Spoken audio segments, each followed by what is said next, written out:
رات کے 3 بج رہے تھے۔ نیو یارک کے ایک چھوٹے سے اپارٹمنٹ میں زیغم اپنے موبائل کی روشنی میں گم تھا۔ اس کی آنکھیں تھکی ہوئی تھی لیکن دماغ بے چین۔ وہ موبائل کی اسکرین پر کچھ ڈھونڈ رہا تھا، کچھ ایسا جو اس کے اندر کی بے سکونی کو ختم کر دے۔ کمرے کا حال اس کی زندگی کی عکاسی کر رہا تھا۔ بستر پر کپڑے بکھرے ہوئے، فرنیچر پر گرد اور دیواروں پر جالے لگے ہوئے تھے۔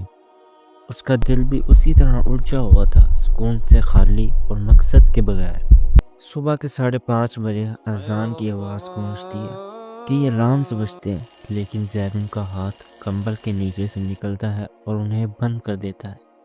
موبائل اسکرین پر ماں کی 3 مسڈ کالز نظر آتی ہیں جو بیٹی کی بے راہو روی پر پریشان ہے۔ زیغم کے موبائل میں کئی کھلی ہوئی ٹیبز تھیں، کچھ اسلامی ویڈیوز جو وہ دیکھنا چاہتا تھا اور کچھ ایسی ویڈیوز جو اسے غلط رستے پر لے جا رہی تھی۔ اذان کی روح پرور آواز اور پرندوں کا چہچہانا اسے نماز کے لیے بلاتے ہیں، لیکن وہ اپنے بستر پر ہی رہتا ہے، ایک بار پھر روشنی کو چھوڑ کر اندھیرے کا انتخاب کرتا ہے۔ جب وہ 11 بجے بیدار ہوتا ہے تو سب سے پہلے اپنے موبائل کو اٹھاتا ہے۔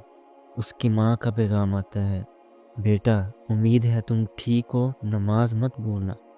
زیغم یہ سوچ کر خود کو تسلی دیتا ہے، کل سے سب ٹھیک کر لوں گا انشاءاللہ، لیکن یہ وعدہ وہ کئی بار خود سے کر چکا تھا۔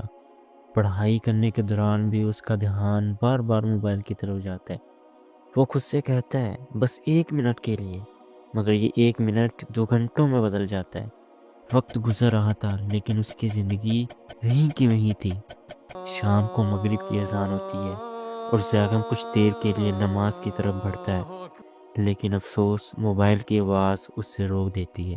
وہ خود سے کہتا ہے بس ایک قسط پھر نماز پڑھوں گا، مگر 3 اقساط کے بعد وہ جلدی سے نماز پڑھتا ہے، بغیر دل لگائے، اور ایک بار پھر شرمندگی محسوس کرتا ہے۔ ایک رات زیغم یوں ہی دعا کرتے ہوئے سو جاتا ہے کہ یا اللہ میری مدد فرما۔ اسی رات وہ خامِ خانہ کعبہ کے سامنے کھڑا ہوتا ہے۔ ہر طرف لوگ عبادت میں مصروف ہیں، لیکن ایک نورانی بزرگ اس کی طرف بڑھتے ہیں۔ وہ کہتے ہیں کہ بیٹا تمہارا مسئلہ موبائل چھوڑنے کا نہیں بلکہ اپنی زندگی کا مقصد پانے کا ہے۔ تمہارے بستر نے تمہیں نہیں باندھا بلکہ شیطان کی سرگوشیوں نے تمہیں الجھایا ہوا ہے۔ تمہیں اللہ کے قریب ہونا ہے کیونکہ سکون صرف اس کی یاد میں ہے۔ یہ خواب زیغم کے دل میں روشنی کا دیا جلا دیتا ہے۔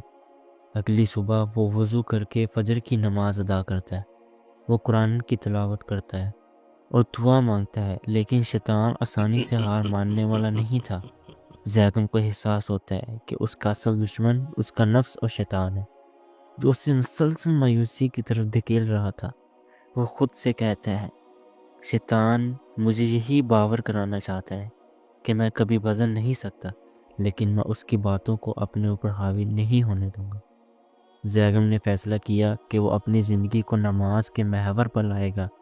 اس نے موبائل کے استعمال کے اصول بنائے اور قرآن کو اپنی روح کی غذا بنایا۔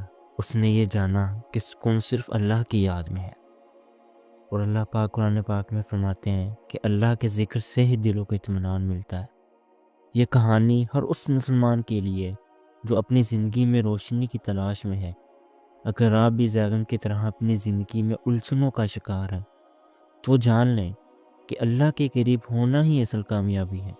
اپنے دل کو قرآن کی روشنی سے منور کریں، نماز کو اپنی زندگی کا محور بنائیں اور اللہ کی محبت کو اپنی زندگی کا مقصد بنائیں۔ روشنی کی طرف پہلا قدم اٹھائیں گے تو ہی اپنی روح کو سکون دے پائیں گے۔